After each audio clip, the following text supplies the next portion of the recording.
advice that I would give someone who's thinking about maybe going into business, just know your why. Know why you're doing it. And so for me, my why is freedom. I do what I do so that I can be free.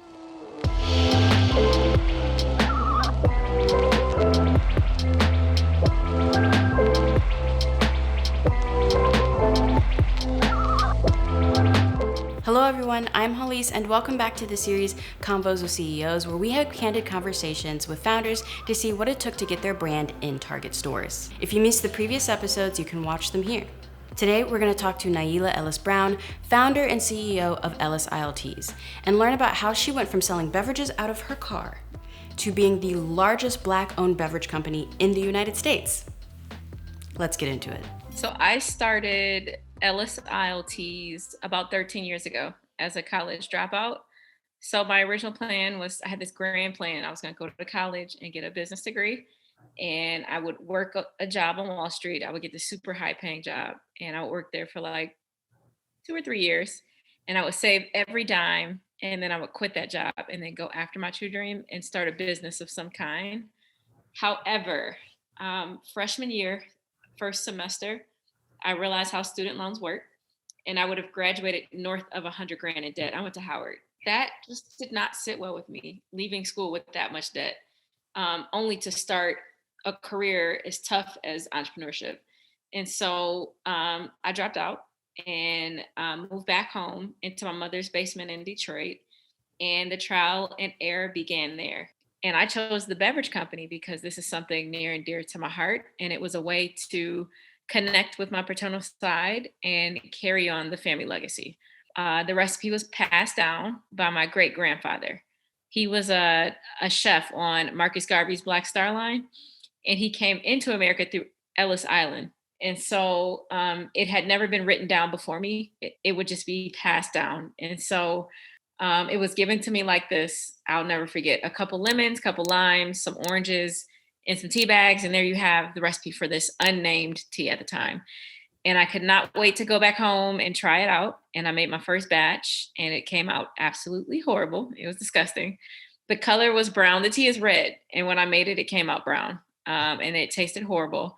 And I worked at it every day for an entire year, and then finally mastered it on batch number 365.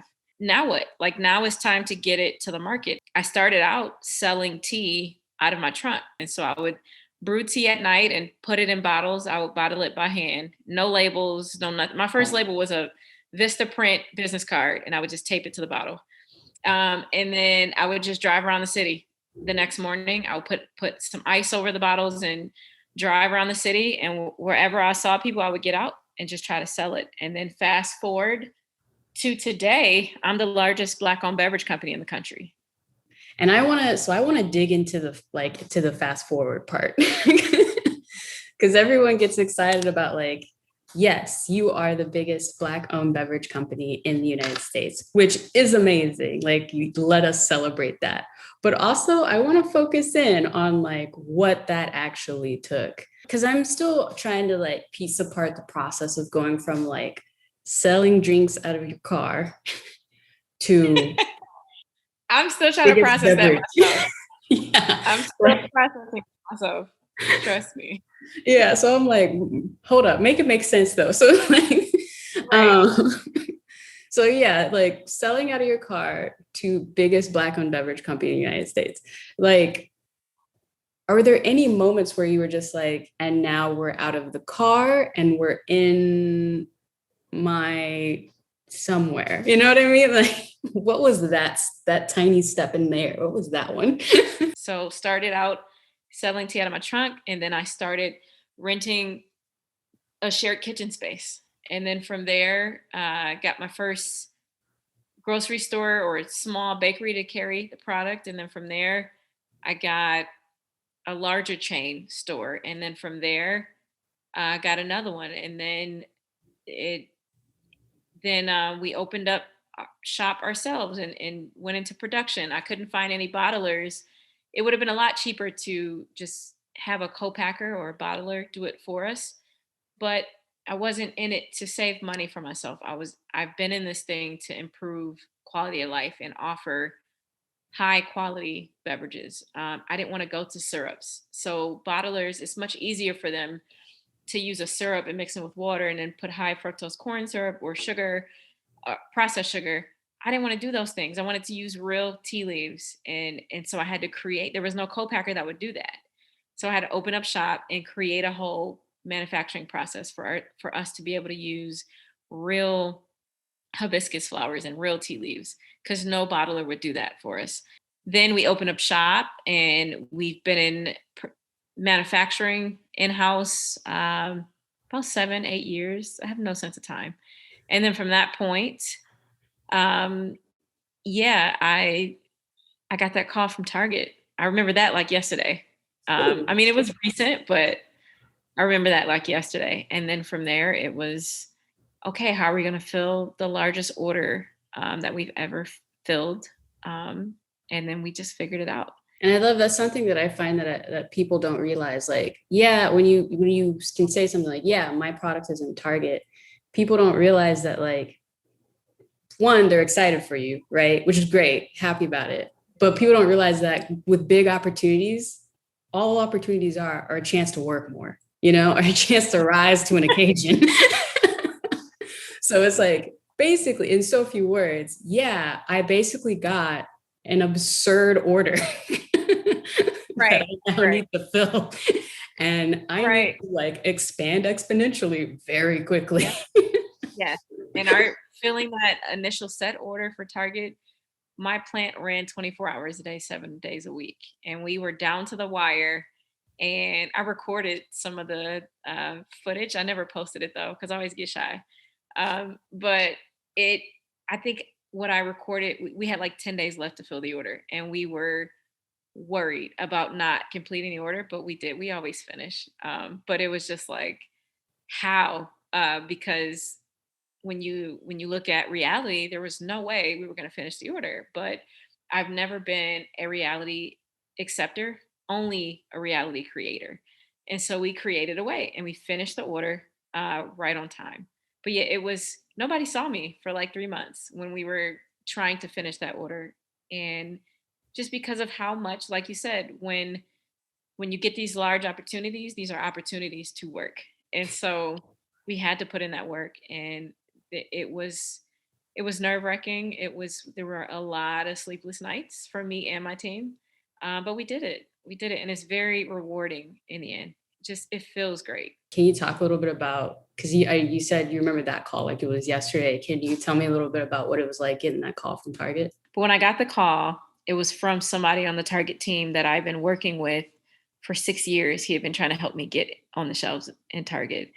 And he said, "Hey, I think it's finally time. Target wants to seriously consider putting you on our shelves. So do you think you can handle like a Michigan rollout or like a regional rollout? How big do you want to go, or what can you handle?" So of course, the entrepreneur in me was like, no, we can handle national. I didn't even know how many Target stores there were when I said that, but it didn't matter because this was my one shot. And so I'm like, no, we can support a national launch. And we've got, capacity is no issue. And we will, yeah, it's just one chain. So we can handle national if you guys are ready are you looking for a national launch? And he's like, well, slow your roll. There might be some opportunities. We'll look at that. But I know that there's an opportunity for you to finally get a shot. I can't promise you national, but the opportunity is there. And when he called me, I already knew it was in the bag. I knew it was going to be the national launch because I wouldn't have it any other way. And now, we finally got America to listen, and we're getting Black products on shelves. And now what we're realizing, so in our community, we often say, why do the Black owned products cost so much more than everybody else's? Well, it's because we don't own supply chain. And so now we're tackling supply chain, and we're looking at working with the entire Caribbean, and buying fresh cane, because that's what we sweeten our wet sugar with, cold pressed cane. We don't use any processed sugar. So now we're looking at buying fresh cold pressed cane from Black farmers all over the Caribbean. So that's the next thing we're tackling. And so we keep going. Next, what's next? Once we scratch that off, what's next? And then it's fundraising, which was a huge one for us because we finally got funding. And I have a 100% Black cap table. That's unheard of. And it's not, now it's next. Something that I always find very fascinating talking to different entrepreneurs is like, they'll be in the beverage business, for example, but really you're actually in a distribution business. You know what I mean? Yeah. Like how, yeah, there's like the face value thing that you're doing, which is amazing, but really it's like you actually need to be skilled in XYZ, you know, all these other things. Can you talk a little bit about what some of those other things are that go into like being a beverage company that people maybe wouldn't think about? First of all, beverage is one of the hardest fields that one could jump into. And that's why I'm glad there was a lot I didn't know getting into it, that if I did know, I would have never touched beverage, not with a 10-foot pole.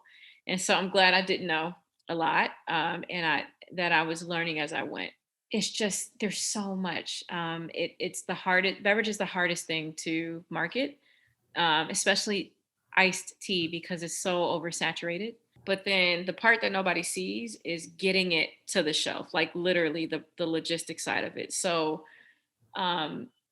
it was really important to me to work directly with Target. So I was able to negotiate with them and make it so that they pick it up from us versus us having to distribute to close to 2,000 stores on our own, because we're not a logistics company and that just would never work for us. And so Target picks it up from us. So it's one thing to get it in the distribution centers. Then you got to get it from the distribution center to the stores. Then you got to make sure the staff at the stores is taking it from the back of the stores and putting it on the shelves. That's another job in itself. And so so manufacturers have a very, very small margin because you've got to pay the distribution company to get it to the stores. Then you got to pay a merchandising company to make sure they get it out the back room to the shelf. Then you got to, the expenses are unreal when it comes to beverage. Dang. That's everything I do is digital, right? I don't actually have a physical good that I need to get to people. It's all just, you got internet, you got me, you know? Yeah. It's digital and like service based. Like you want me to come film for you or produce for you, direct for you.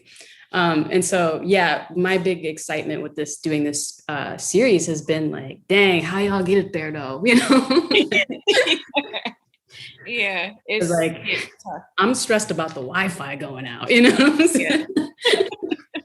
But you're like, people need to pick up the phone, you know? Yeah. Advice that I would give someone who's thinking about maybe going into business, just know your why before you start.